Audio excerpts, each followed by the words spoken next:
Welcome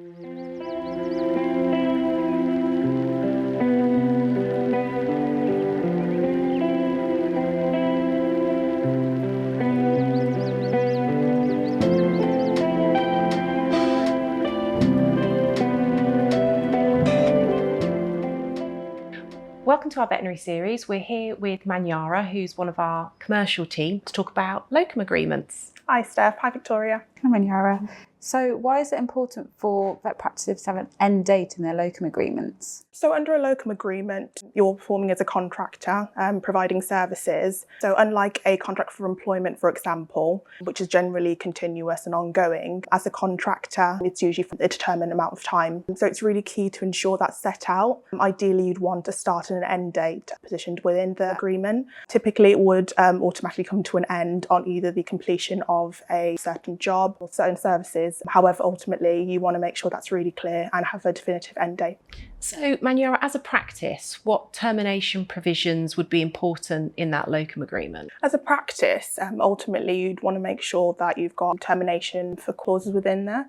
So that ultimately means that you're able to terminate the agreement for something happening. Usually that would either be through virtue of non-performance, so if the locum hadn't performed as per obligations under the agreement, or for breach as well of the contract. So those are typical examples that we'd see within. If you wanted to take it a step further, we'd also always advise having clauses that would allow you to terminate the agreement immediately on either death or incapacity of the locum. That would mean as well that you wouldn't have any payment obligations to the locum up until that point. So that obviously gives you the freedom to make sure that you're not tied into the contract when that happens.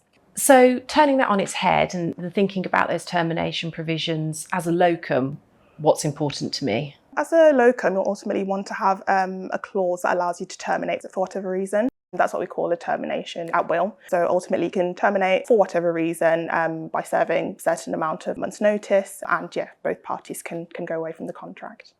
So if I'm a practice owner, what protections would I want in the agreement for after the locum has finished providing services to the practice? So you'd want to have certain restrictive covenants within the local agreement. One of the ones I'll mention are non-solicitation clauses. What that basically aims to do is to ensure that the locum, upon leaving, isn't taking away any clients they met during the course of their engagement or trying to entice and influence them to take their business elsewhere after they've left. It's really important that in drafting that clause, you're not making that too wide. So there's, three main suggestions I would give in terms of drafting that clause.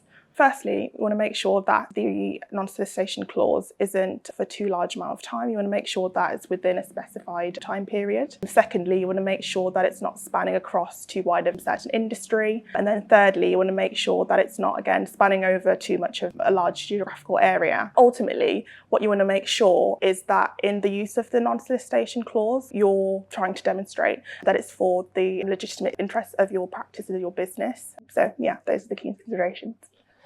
So what would your key pieces of advice be in summary about locum agreements? I think ultimately just to be really clear on the terms of your locum agreement. As I flagged a few clauses to make sure that you're looking out for. Termination provisions, are you adequately protected? Can you get out the contract? And also non-solicitation agreements, restrictive covenants. Those are really key provisions to make sure that you're aware of what ultimately you could be facing.